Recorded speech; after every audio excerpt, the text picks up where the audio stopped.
Hi, it's Anthony Lewis here, the Medical Director at iSimulate. This video is an introduction to one of our new features in REALITi 360, our training management system, the TMS.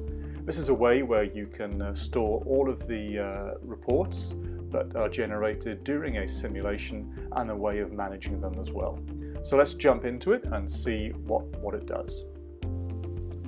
So if you start off with Control and tap to connect to a monitor, when you connect to that monitor, you're presented with a screen which asks you to enter some student information. So I'm going to insert here iSimulate student. Put their number as 12345 and the email address is info@isimulate.com. And then I can start with a scenario, let's say for example the Zoll X series here, and then I can press start.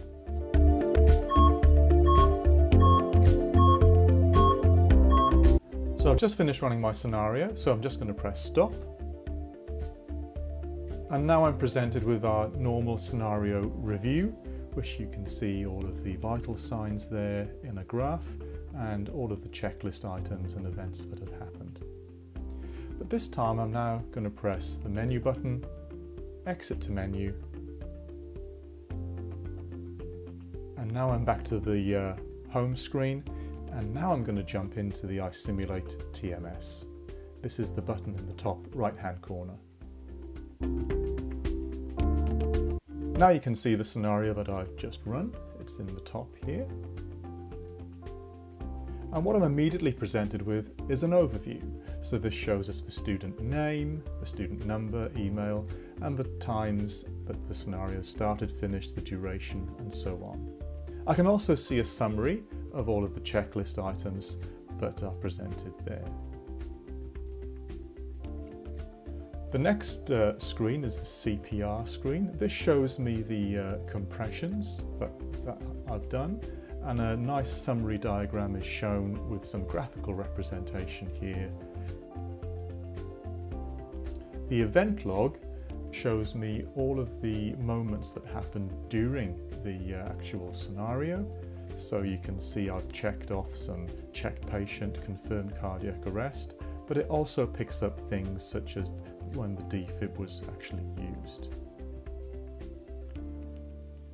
Now if I press on PDF,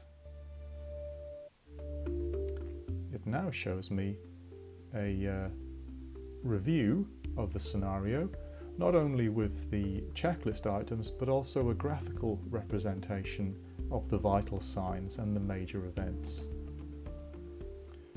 The time is across the bottom, and the parameter numeric is vertical.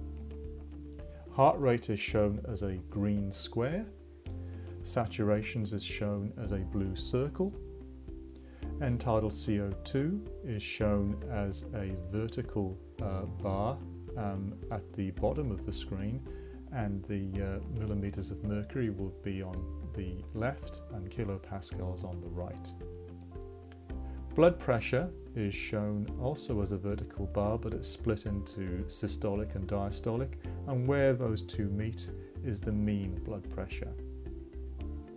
A shock is shown as a red vertical line with the energy, and when CPR was done is shown as an orange shaded area. You could also print this out on a black and white printer and still be able to identify each of those parameters. The next page of the PDF is the summary of the CPR performance, and then the following pages are all of the event logs as well. And I can share this by pressing on the share icon at the top, and that shows me how I can airdrop, message, mail, and so on.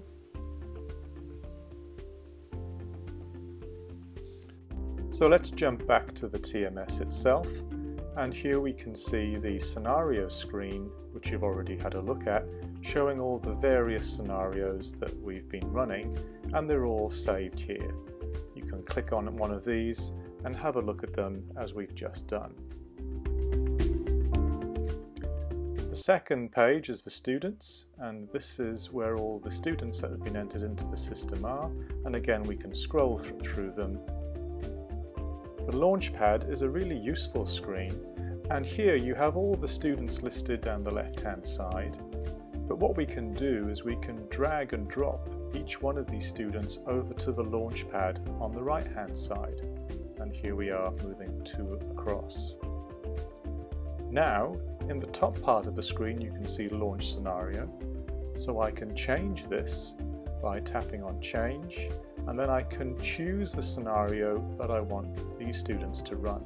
Let's pick Cardiac Arrest 1. Now we're ready to launch. So we tap on one of these students,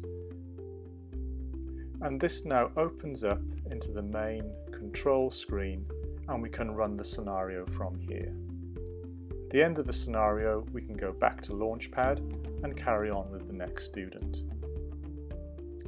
We can clear the Launchpad quite easily by pressing Clear Launchpad, and we can add all the students to the Launchpad as well. So this is really useful when you're running a course with multiple students doing multiple scenarios. Finally, the Options has the ability to set a custom logo onto the PDF that's printed out. You can browse through the camera roll on the iPad and simply add an image there that you would like to appear on the PDF. So that's the iSimulate TMS, a very powerful system which is a new addition to REALITi 360.